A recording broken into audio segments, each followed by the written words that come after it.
بسم اللہ الرحمن الرحیم۔ السلام علیکم ورحمۃ اللہ۔ رسول اللہ صلی اللہ علیہ وآلہ وسلم نے فرمایا، میت کے ساتھ تین چیزیں جاتی ہیں، ان میں سے دو واپس آ جاتی ہیں اور ایک اس کے ساتھ باقی رہتی ہے۔ اس کے گھر والے، اس کا مال، اس کے اعمال اس کے ساتھ جاتے ہیں، اس کے گھر والے اور اس کا مال واپس آ جاتے ہیں اور اس کے اعمال اس کے ساتھ باقی رہ جاتے ہیں۔ رسول اللہ صلی اللہ علیہ وسلم نے فرمایا، تم میں سے کون ہے جسے اپنے وارثوں کا مال اپنے مال سے زیادہ پسند ہے؟ صحابہ نے عرض کیا، ہم میں سے ہر ایک کو اپنا مال اپنے وارثوں کے مال سے زیادہ پسند ہے۔ آپ صلی اللہ علیہ وآلہ وسلم نے فرمایا، بے شک اس کا مال تو وہ ہے جو اس نے آگے بھیجا، جبکہ وہ مال جو اس نے پیچھے چھوڑا وہ اس کے وارثوں کا ہے۔ مطرف اپنے والد سے روایت کرتے ہیں، انہوں نے کہا کہ میں نبی کریم صلی اللہ علیہ وآلہ وسلم کی خدمت میں حاضر ہوا۔ آپ اس وقت سورہ تکاثر کی تلاوت فرما رہے تھے۔ آپ صلی اللہ علیہ وآلہ وسلم نے فرمایا، ابن آدم کہتا ہے میرا مال میرا مال، اے ابن آدم، حالانکہ تیرا مال تو وہ صرف وہ ہے جو تو نے کھایا اور ختم کر دیا، یا پہن لیا اور بوسیدہ کر دیا، یا صدقہ کر کے آخرت کے لیے آگے بھیج دیا۔ رسول اللہ صلی اللہ علیہ وآلہ وسلم نے فرمایا، مالداری مال اور ساز و سامان کی کثرت سے حاصل نہیں ہوتی، بلکہ مالداری تو نفس کی مالداری یعنی قناعت ہے۔ رسول اللہ صلی اللہ علیہ وسلم نے فرمایا، کون ہے جو مجھ سے یہ کلمات سیکھے اور ان پر عمل کرے، یا کسی ایسے شخص کو سکھائے جو ان پر عمل کرے؟ میں نے عرض کیا، اللہ کے رسول صلی اللہ علیہ وآلہ وسلم۔ میں چنانچہ آپ نے میرا ہاتھ پکڑا اور 5 چیزیں شمار کی۔ آپ صلی اللہ علیہ وسلم نے فرمایا، محارم یعنی اللہ کے حرام کردہ چیزوں سے بچ جاؤ، اس طرح تم سب لوگوں سے زیادہ عبادت گزار بن جاؤ گے۔ اللہ نے جو تمہاری قسمت میں لکھ دیا ہے اس پر راضی ہو جاؤ، اس طرح تم سب لوگوں سے زیادہ غنی ہو جاؤ گے، غنی بن جاؤ گے۔ اپنے پڑوسی سے اچھا سلوک کرو گے تو مومن بن جاؤ گے۔ لوگوں کے لیے وہی چیز پسند کرو جو اپنی ذات کے لیے پسند کرتے ہو تو مسلمان بن جائے گا۔ زیادہ مت ہنسا کرو، کیونکہ زیادہ ہنسنا دل کو مردہ کر دیتا ہے۔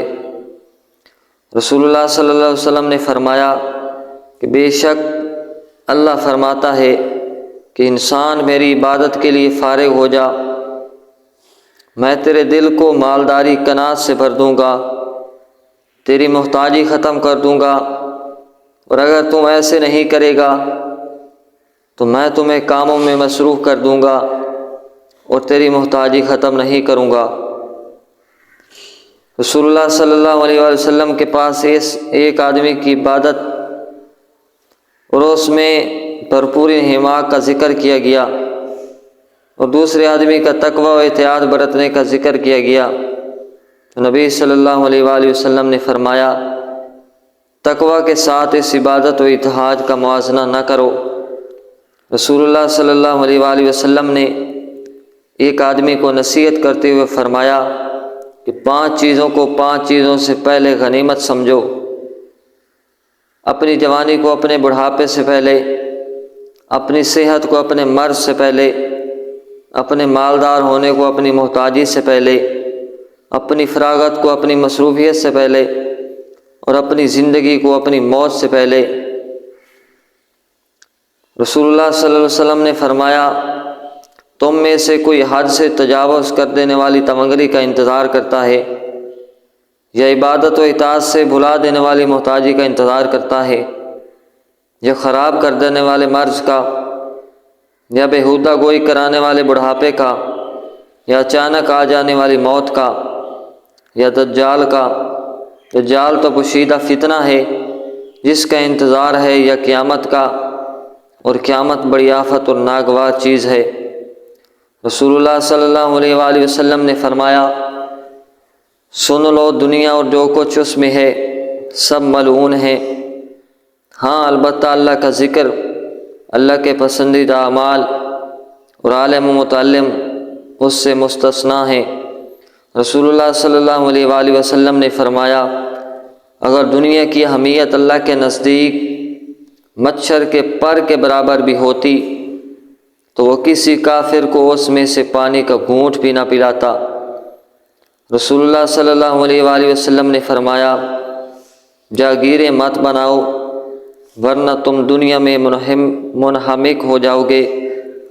رسول اللہ صلی اللہ علیہ وسلم نے فرمایا، جس نے دنیا کو پسند کیا اس نے آخرت کا نقصان کیا، جس نے آخرت کو پسند کیا تو اس نے دنیا کو نقصان پہنچایا۔ تم باقی رہنے والی چیز کو فنا ہونے والی چیز پر ترجیح دو۔ آپ صلی اللہ علیہ وآلہ وسلم نے فرمایا، درہم و دینار کا بندہ ملعون ہے۔ کعب بن مالک اپنے والد سے روایت کرتے ہیں، انہوں نے کہا کہ رسول اللہ صلی اللہ علیہ وآلہ وسلم نے فرمایا، دو بھوکے بھیڑیے جنہیں بکریوں کے ریوڑ میں چھوڑا جائے تو وہ ان کے لیے اتنا نقصان دہ نہیں جتنی آدمی کے مال و جاہ کی حرص اس کے دین کے لیے نقصان دہ ہے۔ آپ صلی اللہ علیہ وآلہ وسلم نے فرمایا، مومن جو بھی خرچ کرتا ہے تو اس پر اسے اجر ملتا ہے، لیکن اس نے جو خرچ اس مٹی پر زیادہ ضرورت کیا، کیا اس پر اسے اجر نہیں ملتا؟